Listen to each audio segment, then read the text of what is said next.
샬롬 류선생의 구속사 천국열차 유도순 목사님의 신구약 성경 파노라마를 낭독하는 시간입니다. 지금은 누가복음 파노라마 9장입니다. 하나님의 그리스도 신이다. 9장은 누가복음에 있어서 분기점이 되는 장입니다. 그 분기점은 너희는 나를 누구라 하느냐는 말씀입니다. 20절. 이 말씀을 중심으로 앞부분 즉 1장부터 9장 19장까지는 예수는 누구인가를 증거하는 데 역점을 두고 있습니다. 그 결론이 베드로의 고백으로 나타나고 있습니다. 하나님의 그리스도 신이다. 이제 뒷부분 즉 9장 21절 이하에서는 예수는 왜 오셨는가를 증거하는 데 초점을 맞추고 있습니다. 그래서 주님은 비로소 인자가 많은 고난을 받고 장로들과 대제사장들과 서기관들에게 버림받아 되어 죽임을 당하고 제3일에 살아나야 하리라고 밝히고 계십니다. 22절. 그러므로 주님께서는 예루살렘을 향하여 올라가기로 굳게 결심하시게 되는 것입니다. 51절. 왜냐하면 죽임을 당하고 제3일에 살아나야 하리라는 말씀을 이루시기 위해서입니다. 그러므로 또 하나의 분기점이 되는 것은 지금까지는 갈릴리를 주무대로 전도하셨으나 이제부터는 갈릴리를 떠나 예루살렘을 향하여 올라가시면서 베레아 전도가 시작되고 있다는 점입니다. 그러므로 본장의 주제는 전반부의 총 결론이라 할 수 있는 하나님의 그리스도 신이다가 될 수 있습니다. 이를 5단원으로 나누어 상고하고자 합니다. 첫째 단원 1절에서 9절 이 사람이 누군고. 둘째 단원 10절에서 17절 너희가 먹을 것을 주어라. 셋째 단원 18절에서 27절 너희는 나를 누구라 하느냐. 넷째 단원 28절에서 36절 별세할 것을 말씀하심. 다섯째 단원 37절에서 50절 사람들의 손에 넘기우리라. 여섯째 단원 51절에서 62절 예루살렘으로 올라가기로 결심하심. 첫째 단원 1절에서 9절 이 사람이 누군고. 예수께서 12제자를 불러 모으사 모든 귀신을 제어하며 병을 고치는 능력과 권세를 주시고 하나님의 나라를 전파하며 앓는 자를 고치게 하려고 내어 보내시며. 1절에서 2절 예수께서 12제자를 내어 보내셨다. 이것이 중요합니다. 6장 13절에서 제자들을 부르사 그 중에서 12를 택하여 사도라 칭하심을 보았습니다. 이제 그들을 내어 보내심을 봅니다. 하나님의 나라를 전파하게 하려고 내어 보내셨다고 말씀합니다. 8장 1절과 9장 1절을 대조해 보십시오. 8장 1절에서 예수께서 각 성과 촌에 두루 다니시며 하나님의 나라를 반포하시며 그 복음을 전하실세 12제자가 함께 하였다고 8장 1절 말씀하고 있는데 9장 1절에서 2절까지에서는 이제까지 함께 하였던 제자들을 파송하시는 것입니다. 그러니까 주님이 하시는 사역을 견학하던 제자들이 파송을 받고 있는 것입니다. 하나님의 나라는 성경 전체의 주제라고 말씀드릴 수 있습니다. 주님은 하나님의 나라 전파를 감당케 하기 위하여 제자들에게 능력과 권세를 주셔서 파송하십니다. 이 능력과 권세는 이제까지 주님이 갖고 역사하신 능력과 권세입니다. 그런데 그 능력과 권세를 제자들에게도 주신 것입니다. 능력과 권세를 주어 내어보내심. 계시록에는 성령께서 제자들에게 하시는 이런 말씀이 나옵니다. 이기는 자와 끝까지 내 일을 지키는 그에게 만국을 다스리는 권세를 주리니 그가 철장을 가지고 저희를 다스려 질그릇 깨뜨리는 것과 같이 하리라. 나도 내 아버지께 받은 것이 그러하니라. 계시록 2장 26절에서 27절 이로 보건대 1. 하나님의 나라 건설이란 영적 싸움을 통해서 쟁취됨을 알게 됩니다. 2. 주님이 싸우신 싸움을 제자들도 싸워야 한다는 점입니다. 3. 이 싸움을 위하여 자신이 받으셨던 권세를 제자들에게 위임하여 주셨습니다. 4. 그러므로 제자들을 파송하심이 동떨어진 말씀이 아니라는 점입니다. 이 대목은 51절과 연관지어 고찰해야만 합니다. 예수께서 승천하실 기약이 차감해라고 했습니다. 이것입니다. 제자들에게 능력과 권세를 주어서 파송하심은 주님께서 승천하신 후를 대비하시는 훈련이라는 것입니다. 주님이 떠나신 이후에는 제자들이 주님께서 받으셨던 그 능력과 권세를 받아 가지고 주님께서 사역하시는 것을 보고 배운 대로 하나님의 나라 건설을 위하여 영적 싸움을 계속해야 했기 때문입니다. 제자들이 나가 각 촌에 두루 행하여 처체 복음을 전하며 병을 고치더라. 분봉왕 헤롯이 이 모든 일을 듣고 심히 당황하여 하니 이는 혹은 요한이 죽은 자 가운데서 살아났다고도 하며 혹은 엘리야가 나타났다고도 하며 혹은 옛 선지자 하나가 다시 살아났다고도 함이라. 6절에서 8절. 여기 주목해야 할 점이 있습니다. 제자들이 나가 복음을 전했을 때 이를 통하여 어떤 반응이 일어나게 되었는가 하는 점입니다. 이제 이런 일들이 들리니 사람이 누군고 하며 저를 보고자 하더라는 9절 반응으로 나타난 것입니다. 전도의 결과가 무리들의 관심을 예수님에게 집중시키고 있다는 점입니다. 이것이 제자들의 사명이었던 것입니다. 그러므로 제자들을 가리켜 내 증인이라 말씀하십니다. 이 점은 오늘날 주의 제자된 자의 사역과 설교를 검증하게 합니다. 우리의 사역과 증거가 예수 그리스도와 그의 십자가에 못 박히신 것 외에는 아무것도 알지 아니하기로 작정한 대로 고린도전서 2장 2절 모아지고 있는지요? 당신의 설교를 듣고 이 사람이 누군고 하며 예수 그리스도를 만나보고자 하는 반응을 유발케 하고 있는지요? 둘째 단원 10절에서 17절 너희가 먹을 것을 주어라. 사도들이 돌아와 자기들의 모든 행한 것을 예수께 고한데 데리시고 따로 베세다라는 곳으로 떠나가셨으나 무리가 알고 따라왔거늘 예수께서 저희를 영접하사 하나님의 일을 이야기하시며 병 고칠 자들은 고치시더라. 10절에서 11절 말씀의 이어짐을 놓치지 마시기를 바랍니다. 제자들의 전도를 통해서 무리가 따라왔습니다. 11절 예수님께서 저들을 영접하셨습니다. 하나님 나라의 일을 이야기하셨습니다. 시간 가는 줄도 몰랐습니다. 날이 저물어가며 12 사도가 나와 여짜오되 무리를 보내어 두루 마을과 촌으로 가서 유하며 먹을 것을 얻게 하소서. 우리 있는 여기가 빈들이니이다. 11절 예수께서 이르시되 너희가 먹을 것을 주어라 하십니다. 예수께서 떡 5개와 물고기 2마리를 가지사 하늘을 우러러 축사하시고 떼어 제자들에게 주어 무리 앞에 놓게 하시고 먹고 다 배불렀더라. 그 남은 조각 12바구니를 거두으니라. 16절에서 17절 질문을 드려보겠습니다. 따라온 무리들에게 누가 먹을 것을 주었습니까? 주님께서 무리들에게 일일이 떡을 주신 것이 아닙니다. 축사하신 후에 떼어 제자들에게 주셨습니다. 제자들이 받아서 무리에게 전해 주었습니다. 남자가 한 5,000명쯤 되었다고 말씀합니다.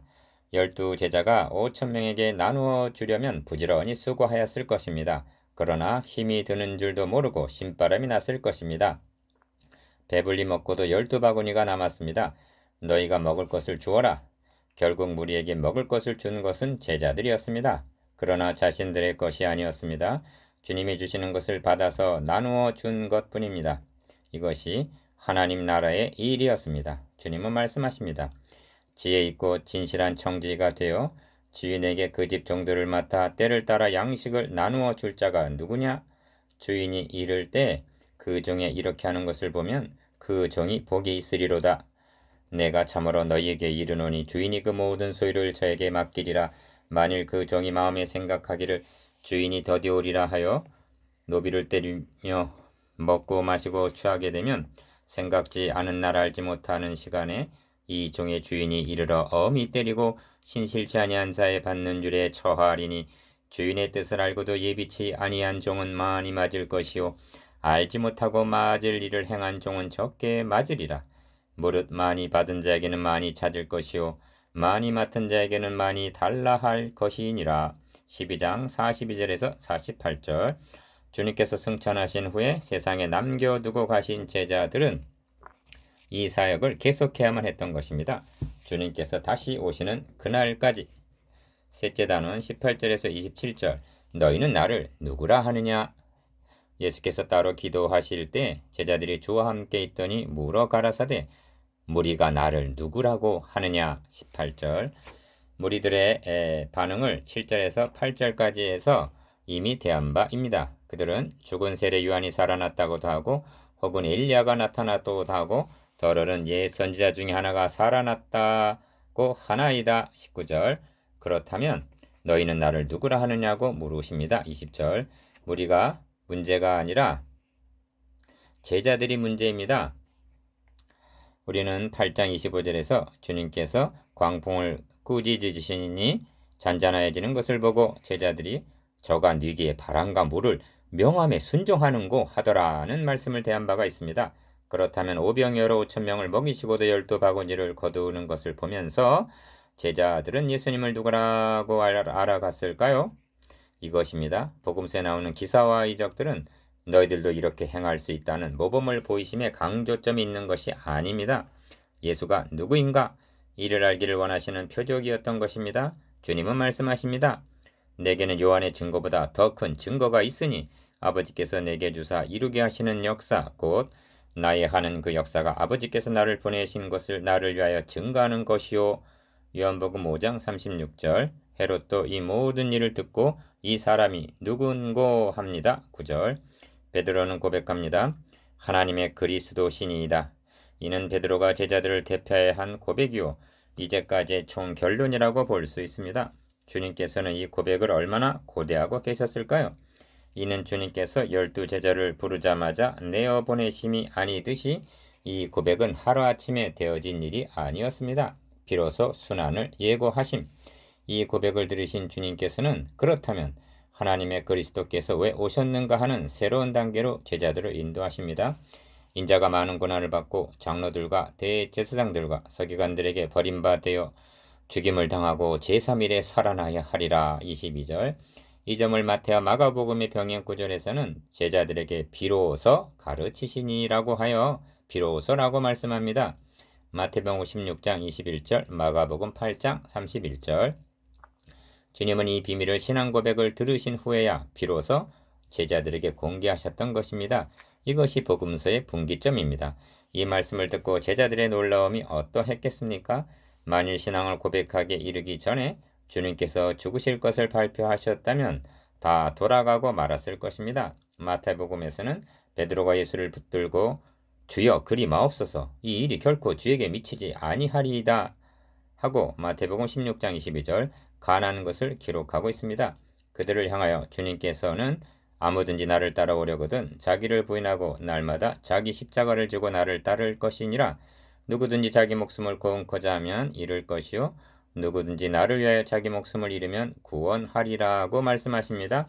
23절에서 24절. 무슨 뜻입니까? 주님의 제자들에게도 감당해야 할 십자가가 있고 주님을 따르는 길은 고난의 길임을 말씀하시는 것입니다. 왜 이렇게 말씀하셨을까요? 주님을 따르는 제자들의 목적이 다른 곳에 있었기 때문입니다. 46절을 보십시오. 제자 중에서 누가 크냐 하는 변론이 일어나고 있습니다. 예수님께서 예루살렘을 향하여 올라가기로 굳게 결심하신 것을 51절 그들은 하나님의 나라가 당장에 나타날 줄로 생각하고 19장 11절 그리하여 주님께서 왕위에 오르시게 되면 누가 주의 우편과 좌편에 앉게 될 것인가를 마가복음 10장 37절 계산하고 있는 심중을 아셨기 때문입니다. 그리하여 다음 단원이 필요하게 되었던 것입니다. 넷째 단원 28절에서 36절 별세할 것을 말씀하심.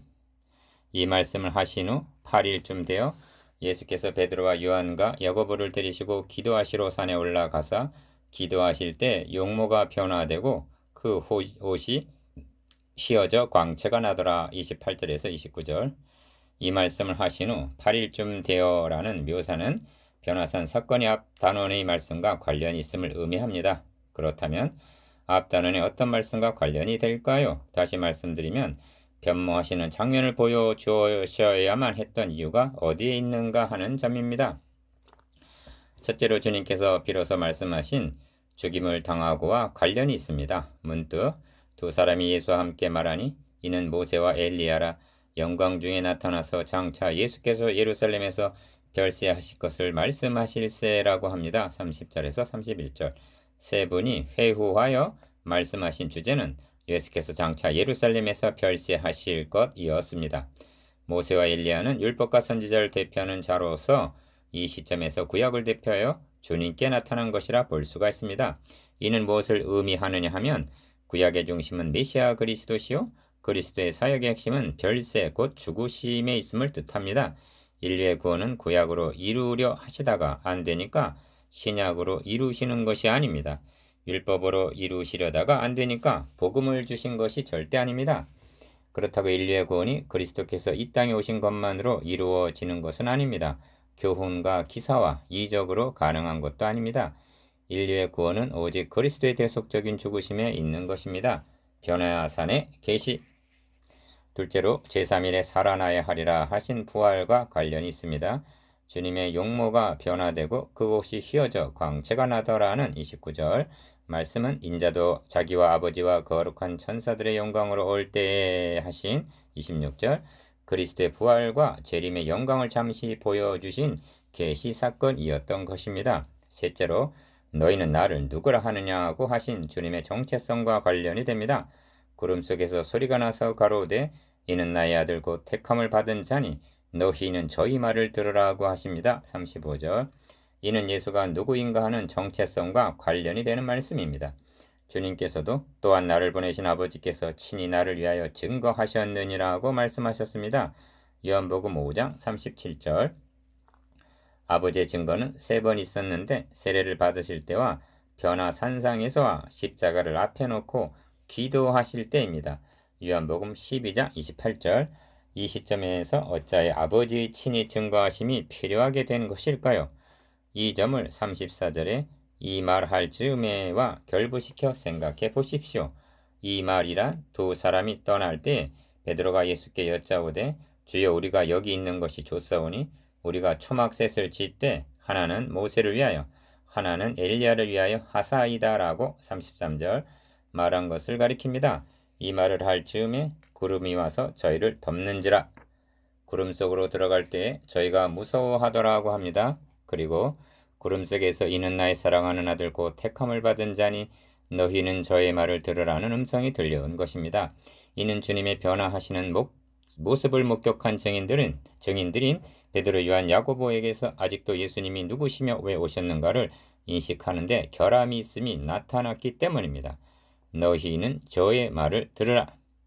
베드로가 초막셋을 짓겠다는 말은 예수님을 모세나 엘리야와 동등시하여 선지자 중에 하나로 19절 인식하고 있는 것이며 여기 있는 것이 조사온이라는 말은 주님의 사명이 예루살렘으로 올라가서 십자가를 감당하시는 것임을 모르고 하는 말이었던 것입니다. 베드로는 모세와 엘리야와 예수님과 함께 거기서 천년만년 살고 싶은 그런 마음이었던 것입니다. 즉 자기 중심적인 신앙, 자기들만의 구원 차원에 머물러 있었던 것입니다.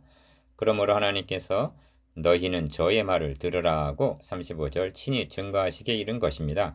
들어야 할 저의 말이 무엇이겠습니까?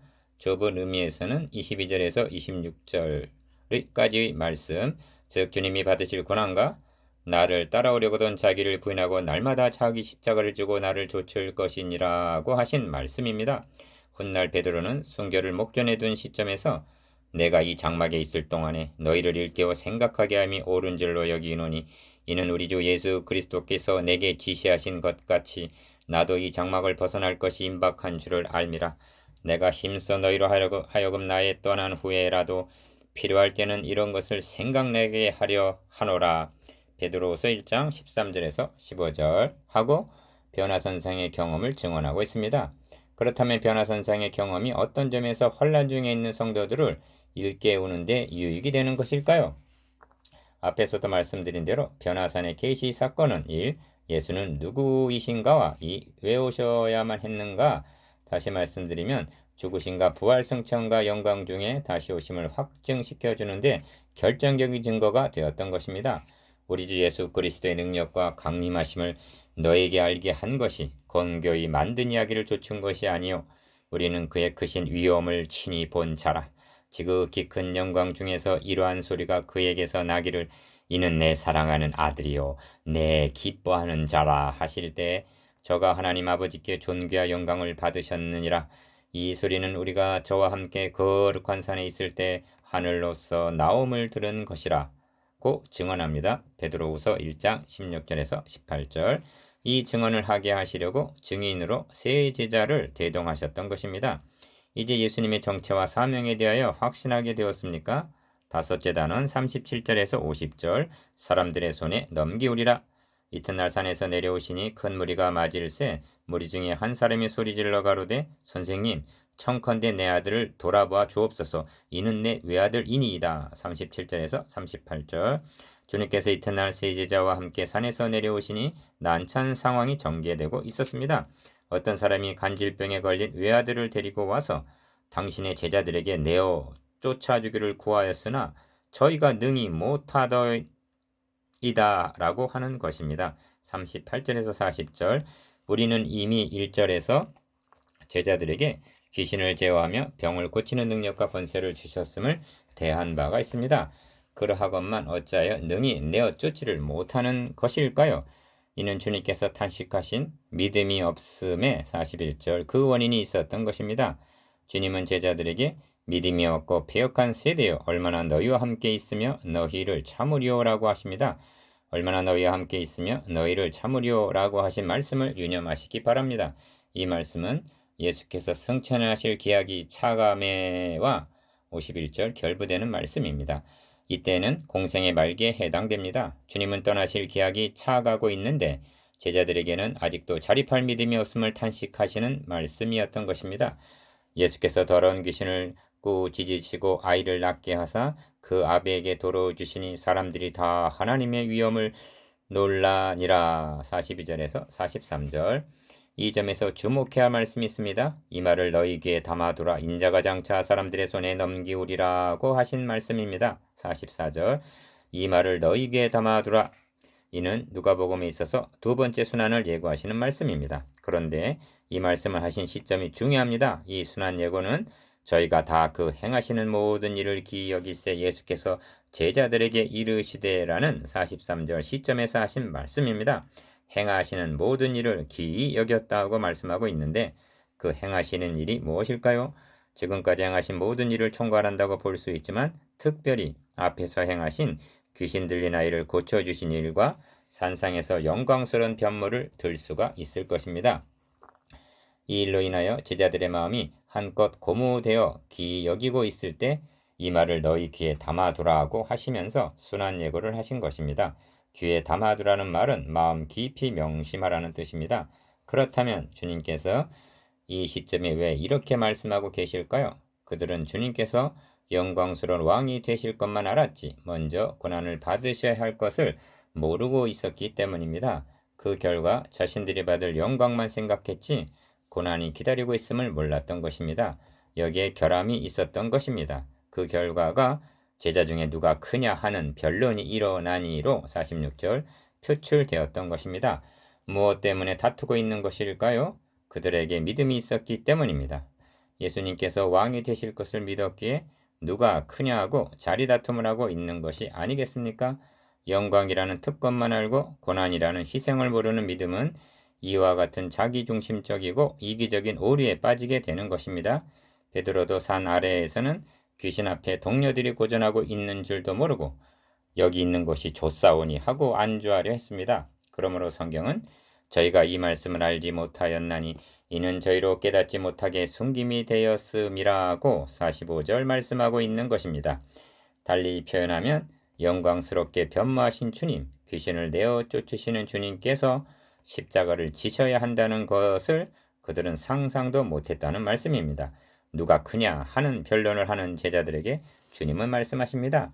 너희 모든 사람 중에 가장 작은 그이가 큰 자니라. 48절 하반절 오늘날의 제자들도 고난을 받으려 하지 않고 영광만을 탐하다가 교회 안에서 누가 크냐는 다툼을 벌이고 있는 것은 아닌지요. 그러한 제자들을 향해 주님은 말씀하십니다. 이 말을 너희 귀에 담아두라. 인자가 장차 사람들의 손에 넘기우리라. 44절 여섯째 단원 51절에서 62절 예루살렘으로 올라가기로 결심하심. 예수께서 승천하실 기약이 차감해 예루살렘을 향하여 올라가시기로 굳게 결심하시고 51절 어찌하여 예수님께서 예루살렘으로 올라가기로 굳게 결심하셨을까요? 주님은 답변하십니다. 선지자가 예루살렘 밖에서는 죽는 법이 없느니라. 13장 33절 예루살렘에 가서 죽으시기 위하여 올라가시려는 것입니다. 마가복음에서는 예루살렘으로 올라가는 길에 예수께서 제자들 앞에 서서 가시는데 저희가 놀라고 쫓는 자들은 두려워하더라. 이에 다시 12제자를 데리시고 자기의 당한 일을 일러 가라사대라고 하여 마가복음 10장 32절 비장감이 나타나고 있습니다. 그래서 굳게 결심하셨다고 말씀하는 것입니다. 사람이 내게 말하기를 여호와의 집에 올라가자 할 때 내가 기뻐하였도다. 예루살렘아 우리 발이 너의 성문 안에 섰도다. 시편 122편 1절에서 2절 예루살렘은 이미 이처럼 흠말만한 도성은 아니었던 것입니다. 선지자들을 죽이고 너에게 파송된 자들을 돌로 치는 하나님을 대적하는 도성이 되고 말았던 것입니다. 하나님의 도성이 대적자의 도성으로 전락하다니 여기서 가공할 만한 사탄의 세력을 보게 됩니다. 그럼에도 불구하고 주님은 예루살렘아 예루살렘아 암탉이 자기 새끼를 날개 아래 모음같이 내가 너희의 자녀를 모으려 한 일이 몇 번이냐 하시면서 은혜로 품으시려 한 것입니다. 그러나 너희가 원치 아니하였도다 하고 단식하십니다. 13장 34절. 지금 주님은 고난을 받으시기 위하여 이러한 예루살렘으로 올라가기로 굳게 결심하시고 얼굴을 그리로 향하신 것입니다. 이 사장을 알 리가 없는 사마리아 사람들은 예수께서 예루살렘을 향하여 가시는 고로 저희가 받아들이지 아니하였다고 말씀합니다. 53절. 여기 사마리아와 유대 사이에 막힌 담을 보게 됩니다. 그 적개심은 르호보암 왕 때 왕국이 분열됨으로 시작되었으며 포로에서 귀환한 에스라와 느헤미야 시대로부터 격화되어 내려온 두터운 장벽이었던 것입니다. 제자 야고보와 요한이 이를 보고 가로되 주여 우리가 불을 명하여 하늘로 쫓아내려 저희를 멸하라 하기를 원하시나이까 하고 54절 말합니다. 그들의 믿음은 대단한 듯이 보이나 야고보와 요한은 주님께서 멸하려고 올라가시는 것이 아니라 막힌 담을 헐기 위한 화목 제물이 되어 주시기 위하여 가시는 그 사명을 여전히 곡해하고 있었던 것입니다. 사도행전을 통하여 빌립이 사마리아 성에 내려가 복음을 전하는 것을 보게 됩니다. 유대와 사마리아는 복음으로 말미암아 하나가 될 수 있었던 것입니다. 예수께서 돌아보시며 꾸짖으시고 다른 촌으로 가셨습니다. 내가 주를 쫓겠나이다마는 길 가실 때 혹이 여짜오되 어디로 가시든지 저는 좋으리이다 고 말합니다. 57절. 본 단락에는 주님을 쫓겠다는 세 사람이 등장합니다. 두 사람은 자진해서 쫓겠다고 한 사람들이고 한 사람은 주님께서 나를 쫓으라 한 사람입니다. 말하자면 제자 지망생들인 것입니다. 오늘의 표현대로 한다면 신학교 지망생들인 셈입니다. 이 장면이 주님께서 예루살렘을 향하여 올라가기로 굳게 결심하시고 올라가시는 도중에서 되어진 일임을 유념해야만 합니다. 그리고 바로 앞에서 사마리아 사람들이 받아들이지 않으므로 다른 촌으로 발길을 돌리신 그런 문맥입니다. 예수께서 가라사대 여우도 굴이 있고 공중에 새도 집이 있으되 인자는 머리 둘 곳이 없도다 라고 말씀합니다. 57절에서 58절. 이는 그가 필요 없다는 말씀이 아닙니다. 이래도 좁겠느냐는 암시가 있는 것입니다. 주님께서 가시는 길이 그리고 제자도가 고난의 길임을 뜻합니다. 제자 지망생들도 예루살렘으로 올라가시는 주님을 보면서 심중에 한 자리를 생각하고 있었단 말인가요? 예수님의 처지는 문자적으로 머리 둘 곳이 없으셨습니다. 밤이면 습관을 쫓아 감람산으로 가셨습니다. 22장 39절. 이른 아침에 성으로 들어오실 때는 시장하셔서 무화과 나무에서 열매를 찾기도 하셨습니다. 마태복음 21장 18절. 실로 여우도 굴이 있고 공중에 새도 집이 있으되 주님은 머리 둘 곳이 없으셨습니다. 그러나 이 말씀은 육적인 의미만은 아니었습니다. 주님께서 머리 둘 곳이 없는 것은 가출자들이 지하도에서 잠을 청하는 것과는 다른 것입니다. 이 부분의 57절에서 62절까지의 핵심 단어도 변함없이 하나님의 나라임을 60절, 62절 놓치지 말아야만 합니다.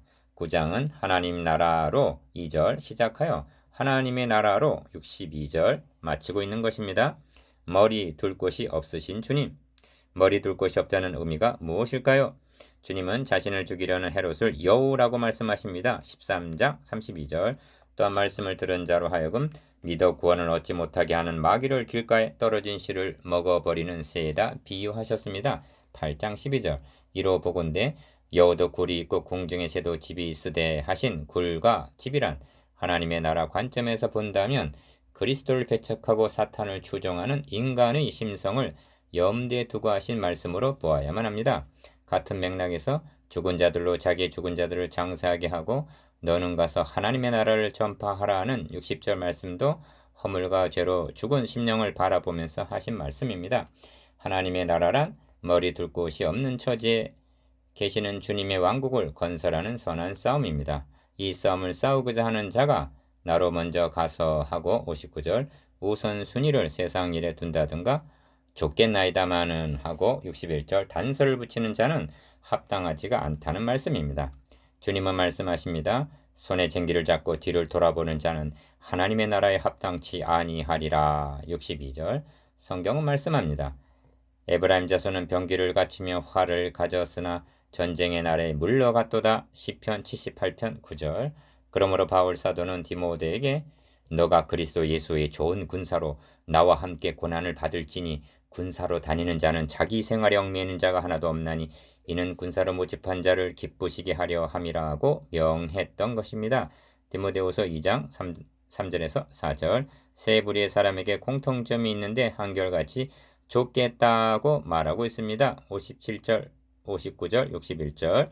이 점은 오늘의 우리에게도 적용됩니다. 중요한 점은 좋겠다는 자들 중에 뭐뭐뭐뭐한 자는 하나님 나라에 합당하지 아니하니라 하신 주님의 말씀이 있습니다. 그리고 문제는 나 자신은 어떠한가에 있습니다.